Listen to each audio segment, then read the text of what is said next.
Hey everybody, welcome to Design30. This video is a follow-up to my previous video, which was on the Extrude tool.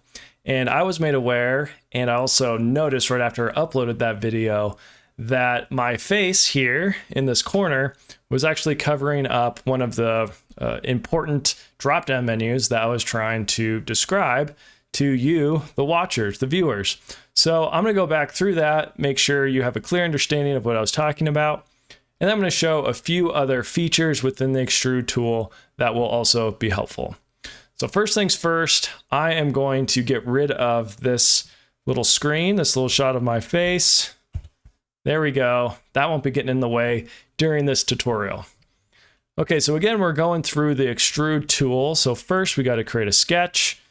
Click there, click here, and we'll just create a circle of a diameter that doesn't really matter. Let's say 3.5, and we want to extrude. You can either use the hotkey E if you have those set up, or you can go right up here, click on solid, extrude, and there you go. It finds your profile.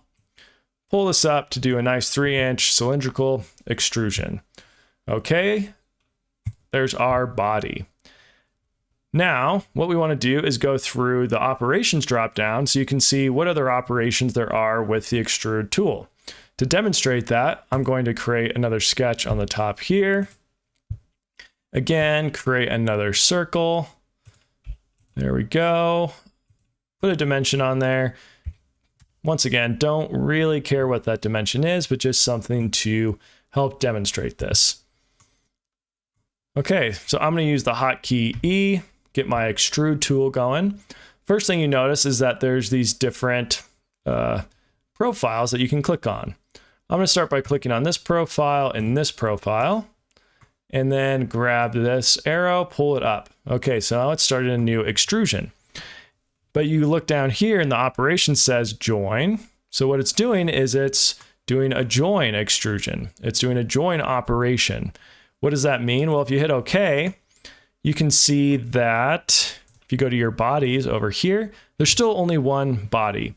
So it means the new extrusion that we made joined the previous extrusion and maintained one body. But this isn't the only way you have to do this. You have a lot of options here. Click down on this drop-down menu. You can see you have a cut, you have intersect, you also have new body. Let's give new body a try. Hit OK. Well, you can see right here, we have a new body pop up. So now we have body 2. You can tell that they're separate from each other. You can hide them. You can highlight them separately. New body, it just creates a new body, just like the operational name infers. Pretty straightforward, pretty easy. I think Fusion 360 does a really good job with a lot of their naming schemes. These things, you can kind of guess what they're going to do before you even do it. But let's go through the last two. Let's click on intersect. Okay, nothing happened there because I'd pulled the arrow up, but what if we actually pull this down to intersect with the body that already existed?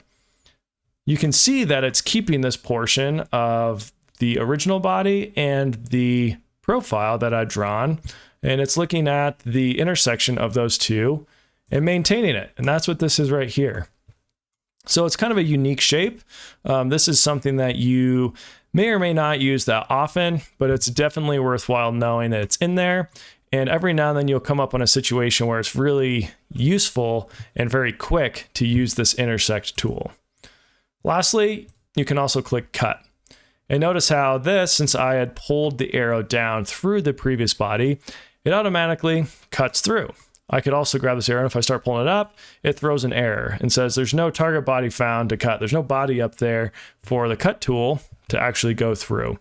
So you need to make sure you're pulling it down through the object. Again, you hit OK, and there we go. We have a nice cut through our cylinder. So that's everything that you need to know in this operation drop-down list. But there's a few other things I want to go through just real quick that you need to be familiar with as you're using the Extrude tool. The first one is this direction. So let's go back to join here, and we'll click direction. You can do one side, which is what I've been demonstrating already. You can also click two sides. Okay, Now that adds another arrow where you can pull up and actually extrude in two different directions. and do it for 2 different lengths. So that's a pretty easy way to make a cylinder that perhaps you want to be different lengths on either side of the profile that you drew. You can also do symmetric. And what this does is it makes it symmetric about the plane that you made your sketch on. So here it's 5 inches below and 5 inches above.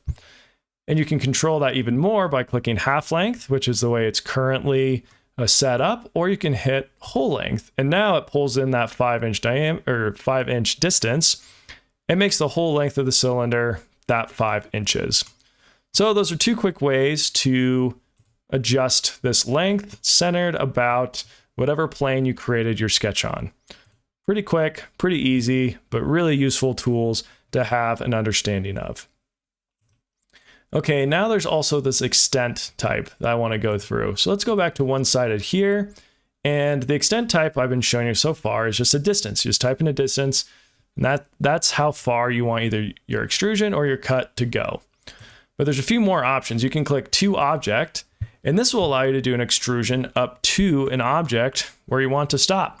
In this case, I can click the bottom of my previous cylinder, and it's going to make the new cylinder go down to the bottom of that. And as we discussed earlier, I clicked join as operation. So it actually just joined it into one single body. So that's an easy way to match lengths or something like that. You can also choose all. Now here it's throwing an error. It says cannot complete extrusion. Well, when you click all, it's expecting more of a cut operation rather than a join. So I go over here, click cut, and now it knows, all right, you want to cut through all of the body that's there. So it sees its original cylinder and just cuts through all of it using the profile of the sketch. And that is essentially all of the basic features of the Extrude tool that you need to be familiar with. These are things you're going to use all the time as you start using Fusion 360, and they're pretty simple, pretty straightforward, but it's good to know where they're all at, where the different drop downs have these different tools inside of them, where those are located, how to get to them, and that just the fact that they exist can really help speed up your workflow. Okay, so I'm going to pull my face up here one more time. There I am. Again, apologize for the issue with the last video where I covered this up with my face. I'm still getting used to creating these tutorials, and it's really fun, but I'm going to have issues every now and then. So please, when you notice those, if you notice things I can do better, put those in the comments, and I will try to improve it every single video that I make after that. If this is something that you have found useful, please like this video and share it with anyone else who you think might also enjoy it. And also please subscribe to the channel. That is one of the best ways you can support what I'm doing and support Design30. With that, I am going to end this tutorial. As always, remember, design more, despair less. Thanks for watching.